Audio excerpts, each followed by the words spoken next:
උදේම අපි මේ ලැහැත්ති වෙන්නේ සිංගප්පූරුවේ ඉඳලා මැලේසියාවේ මලක්කවලට යන්න. ඉතින් මමයි හස්බන්ඩුයි මේ බස් එකට නගින්න ඇවිත් ඉන්නේ සෙරන්ගුන් MRT ස්ටේෂන් එක ගාවට. අපි සිංගප්පූරුවේ ඉඳලා මලක්කවලට යන්නේ ලක්සරි කෝච් බස් එක. මේ බස් එක අපි බුක් කළේ easybook.com කියන සයිට් එකේ. මගේ මැලේසියා ට්‍රැවල් ගයිඩ් වීඩියෝ එකේදී මේ බස් බුක් කරන හැටි මම කියලා තියෙනවා. ඉතින් මේ ගැන වැඩි විස්තර දැනගන්න වගේම මැලේසියා ටුවර් එකක් කොහොමද ප්ලෑන් කරන්න කියලා දැනගන්න ඒ වීඩියෝ එක බලන්න. සිංගප්පූරුවේ ඉඳලා මලක්කවලට යන්න අපි දෙන්නටම මේ ලක්සරි කෝච් බස් එකේ ටිකට් ප්‍රයිස් එක උනේ සිංගප්පූරු ඩොලර්ස් 60යි. ඒ කියන්නේ එක්කෙනෙකුට ටිකට් ප්‍රයිස් එක උනේ සිංගප්පූරු ඩොලර්ස් 30යි. මීට වඩා ගාන අඩුවට වගේම මීට වඩා ගාන වැඩියටත් තියෙන බස් සර්විස් තියෙනවා. ඉතින් ඔයාගේ බජට් එකට අනුව ඔයාලට කැමති බස් එකක් බුක් කරගන්න පුළුවන්. බස් එකට නගිනකොට මේ ස්ටිකර් එක දුන්න ඇඳුම ගහගන්න කියලා. බස් එකේ ඩිපාචර් ටයිම් එක තිබුණේ උදේ 9ට. හරියට මේ වෙලාවට බස් එක සෙරන්ගුන් MRT එක ළඟින් පිටත් වුණා. අපි යන මේ බස් එක සිංගප්පූරුවේ පිකප් පොයින්ට්ස් කීපයකම නවත්තනවා. ඒ නිසා අපිට ළඟම පිකප් පොයින්ට් එකකට ඇවිල්ලා බස් එක ගන්න පුළුවන්. සෙරන්ගුන් වල ඉඳලා දැන් අපි මේ යන්නේ සෙන්තොසා වල ක්‍රූස් සෙන්ටර් එක ළඟ තියෙන පිකප් පොයින්ට් එකට. එතනිනුත් සෙනග ටිකක් අරගෙන තමයි මේ බස් එක මලක්කවලට යන්න පිටත් වෙන්නේ. ඔන්න දැන් අපි ක්‍රූස් සෙන්ටර් එක ළඟට ආවා.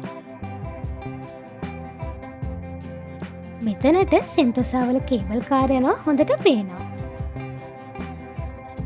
අද අපි මැලේසියාවට යන්න ඇවිත් ඉන්නේ සිංගප්පූරුවේ ටුවර්ස් චෙක් පොයින්ට් එකට.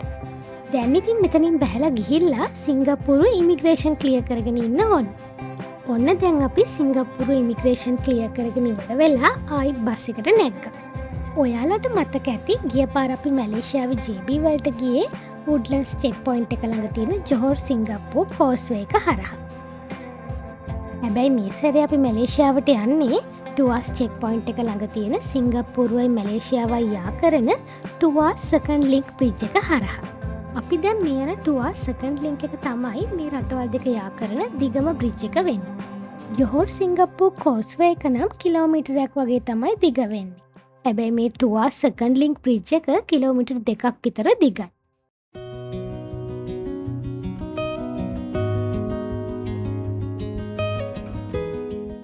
ඔන්න දැන් අපි ඉන්නේ මැලේසියාවේ ජොහෝර් වල.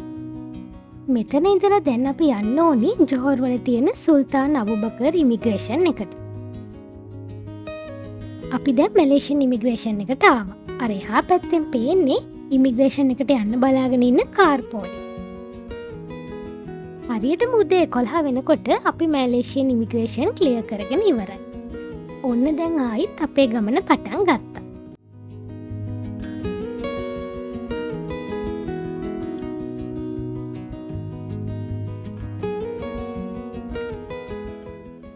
පැය 2ක් විතර ආවට පස්සේ ලන්ච් එක ගන්න බස් එක නතර කරලා තියෙනවා. ලන්ච් එකට අපි ගත්තේ මටන් බිරියානි එකකුයි නාසි ලෙමාක් එකකුයි. මැලේසියාවේ ජාතික ආහාරයට තමයි මේ නාසි ලෙමාක් කියලා කියන්නේ.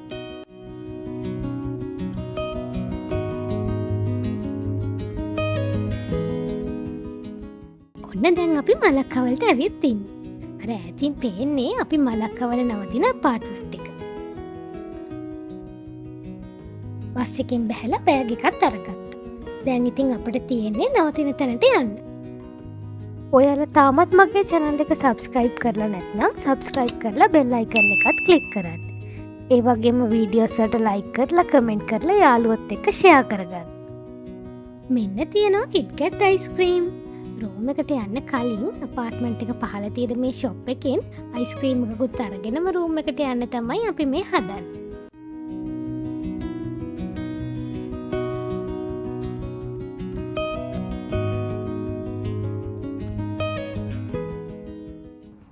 එහෙනම් දැන් අපි අතුරට ගිහිලා බලමු මේ අපාර්ට්මන්ට් එක කොහොමද කියලා.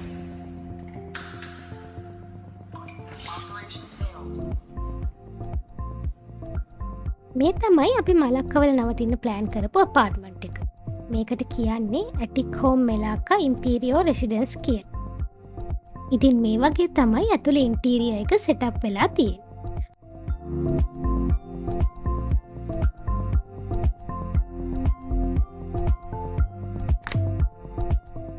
අපිට අවශ්‍ය කරන හැම පහසුකමක්ම මේ අපාර්ට්මන්ට් එකේ තියෙනවා. ඒ වගේම හරිම ක්ලීන්. අපි ප්ලෑන් කරලා තියෙන්නේ මලක්කවල නයිට් දෙකක් ඉන්න.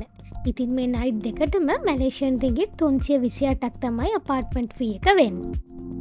ඔයාලත් මලක්කවල නවතින්න හිතාගෙන ඉන්නවනම් මේ ඇටික් හෝම් මෙලාකා ඉම්පීරියෝ රෙසිඩන්ස් කියන එක නවතින්න හොඳම තැනක් කියලා මට රෙකමන්ඩ් කරන්න පුළුවන්.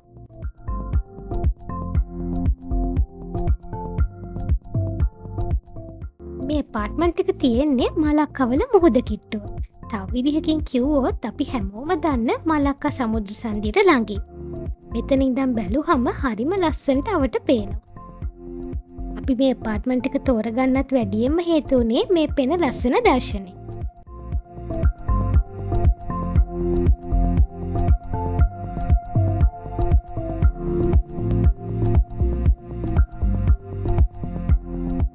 ඉන්දියානු සාගරයයි දකුණු චීන මුහුදයි එකට යා කරන්නේ මේ මලක්කා සමුද්‍ර සන්ධිය. ඒ නිසා අතීතයේ ඉඳලම මලක්කා සමුද්‍ර සන්ධිය ප්‍රධාන වාණිජ මාර්ගයක් විදිහට යොදාගෙන තියෙනවා. ඉතින් මේ මලක්කා සමුද්‍ර සන්ධියට ළඟින් මැලේ අර්ධද්වීපයේ නිර්ත දිග වෙරළේ තමයි මේ මලක්කා සිටි එක පිහිටලා තියෙන්නේ. මේ ස්ට්‍රැටජික් ලොකේෂන් එක නිසා මලක්කා නගරය ප්‍රමුඛ වෙළඳ වරායක් විදිහට අතීතයේ ඉඳලම වර්ධනය වෙලා තියෙනවා.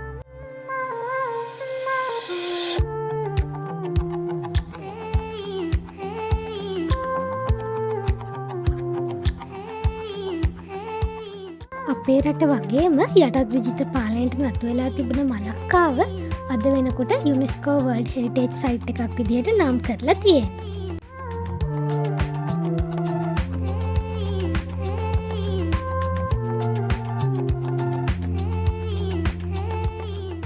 අපි මලක්කා කියලා කිව්වට මැලේසියාවේදී ඒ අය මෙහාට කියන්නේ මෙලාකා කියලා.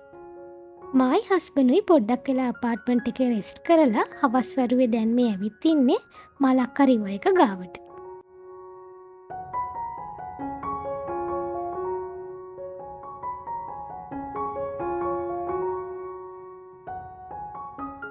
මලක්කා වෝටර්මීල් කියලා ජලමූලක ස්ට්‍රක්චර් එකක් තමයි ඉස්සර මෙතන තිබිලා තියෙන්නේ. දැන් වෙනකොට ඒකේ තිබ්බ ලීරෝදේ දිරලා ගිහිල්ලා කොන්ක්‍රීට් ස්ට්‍රක්චර් එක විතරයි ඉතුරු වෙලා තියෙන්නේ. වැදගත් වරාය නගරයක් වෙච්ච මලක්කාව අපේ ශ්‍රී ලංකාව වගේම ඒ කාලවලදී පෘතුගීසි, ලන්දේසි, ඉංග්‍රීසි කියන ජාතීන් තුනේම පාලනයට යටත් වෙලා තිබිලා තියෙනවා.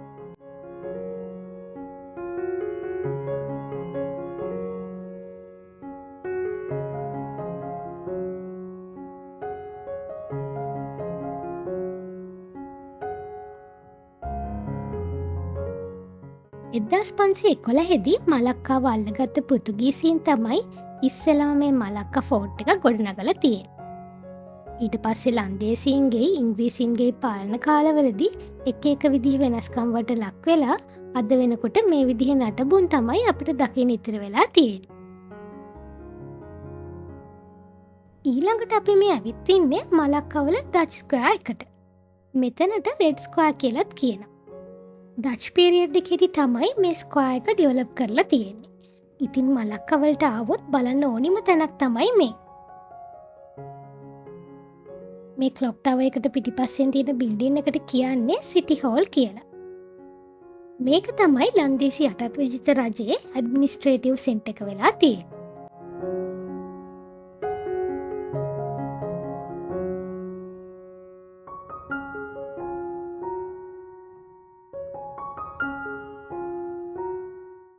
සිටි හෝල් එක ගාවම එහා පැත්තෙන් තියෙන මේ චර්ච් එකට කියන්නේ ක්‍රයිස්ට් චර්ච් මෙලාකා කියලා.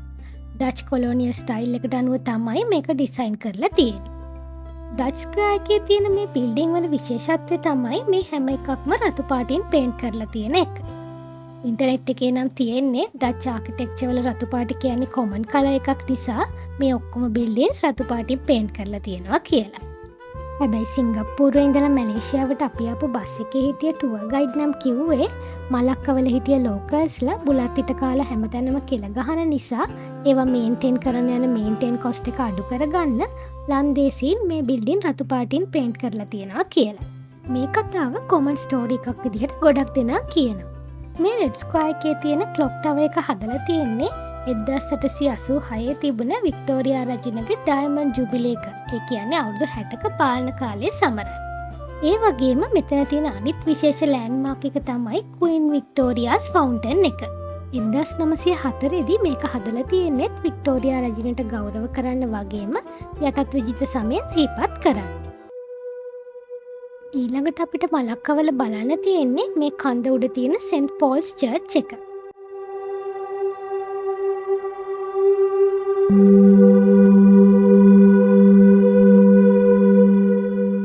චර්ච් එකට යන්න මේ පඩිපෙළ දිගේ උඩට නගින්න ඕනි.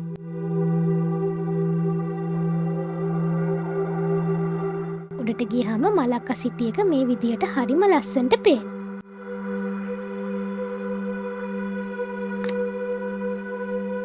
සෙන්ට් පෝල් චර්ච් එකට යනකොටම මේ ඉස්සරහා තියෙන්නේ අග්නේදිකාසියාවේ ක්‍රිස්තියානි ධර්මය ව්‍යාප්ත කරන්න දායක වුණ ශාන්ත ප්‍රැන්සිස් සේවියර් තුමාගේ ස්ටැචුව එක. මෙතුමාගේ දේහය ඉන්දියාවේ ගෝවට ගෙනියන්න කලින් తాවකාලිකව මේ චර්ච් එකේ තැන්පත් කරලා තිබිලා තියෙනවා. මේ චර්ච් එක 1521 දී පෘතුගීසීන් තමයි හදලා තියෙන්නේ. මේක හදලා තියෙන්නේ කබොක්ගල් වලින්.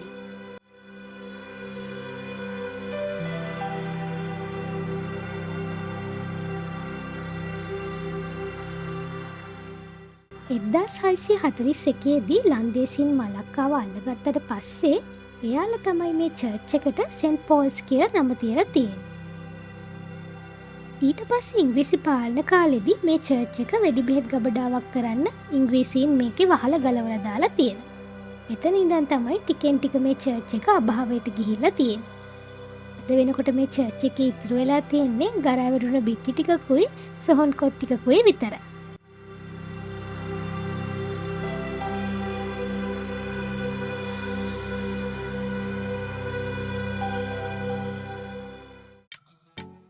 දැන්නම් ටිකක් රෑවේගෙන එන්නේ. ඇවිදලා මහන්සි නිසා අපි බීම එකක් බොන්න කියලා බැලුවේ.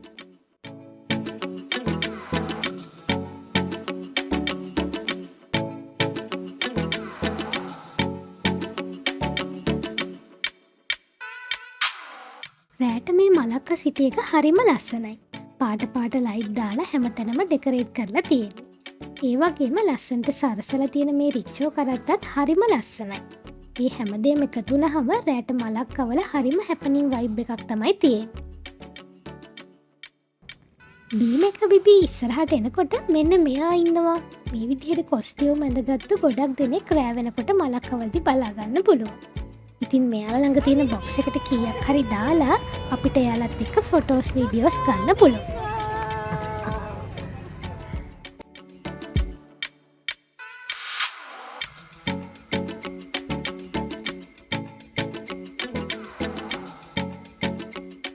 මලක්කවලට ආවොත් මතක ඇතුව කරන්න ඕනි දෙයක් තමයි මලක්ක රිවර් ක්‍රෝස් එකේ යන එක.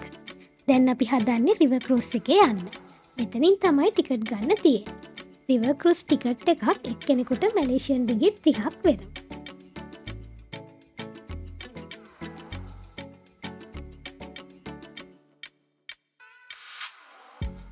අපි දැන් මේ බලන්න ගිය හැම එකක්ම තියෙන්නේ ඩච් ස්කා එක අවටමයි. පයින් ඇවිදගෙන අපි මේ බලපු හැම තැනකටම යන්න පුළුවන්.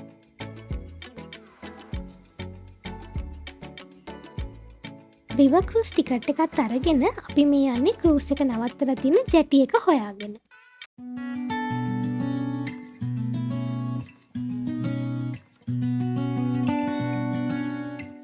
රෑ වෙනකොට මේ මලක්ක රිවර් එක හරිම ලස්සනයි.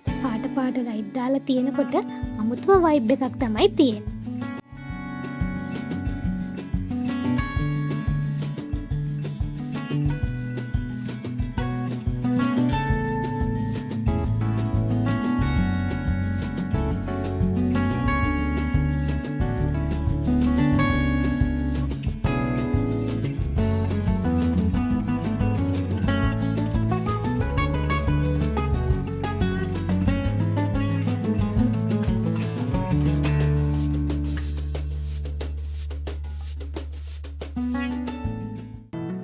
ඉතින් මලක්ක රිවර් ක්‍රූස් ජර්නි එක පටන් ගත්තා. මේ රිවර් ක්‍රූස් එක මලක්කවල තියෙන පොපියුලර් ටූරිස්ට් ඇට්‍රැක්ෂන් වලින් එකක්.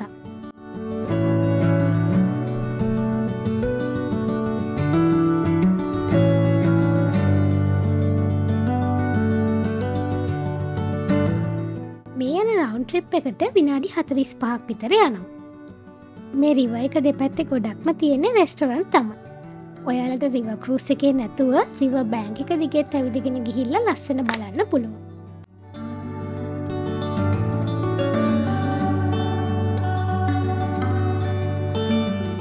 මේ රිවර් එක හරහා වැටිලා තියෙන හැම බ්‍රිජ් එකක්ම වගේ මේ විදිහට ලයිට් වලින් ඩෙකොරේට් කරලා තියෙනවා.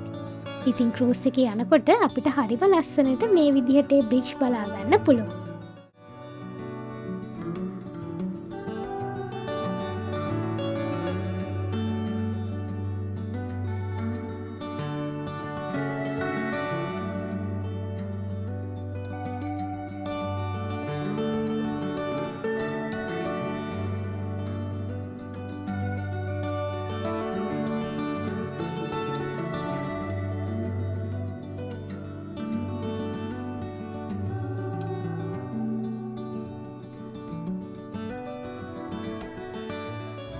Goes down and the black won't play.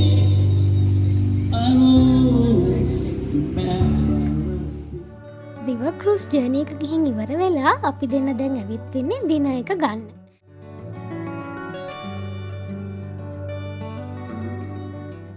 මෙතනින් රැට කෑම කාලා ටැක්සි එකක් දාගෙන අපි නැවතිලා ඉන්න තැනට යනවා. ඉතින් මේ විදිහට තමයි මලක්කවල අපේ පළවෙනි දවස ගෙවුනේ. ඊළඟ වීඩියෝ එකෙන් මලක්කවල තියෙන තවත් ලස්සන තැන්වලට එක් කරගෙන යන්න. එතකම් මගේ channel එක subscribe කරලා තියාගන්න. එහෙනම් bye bye peaches.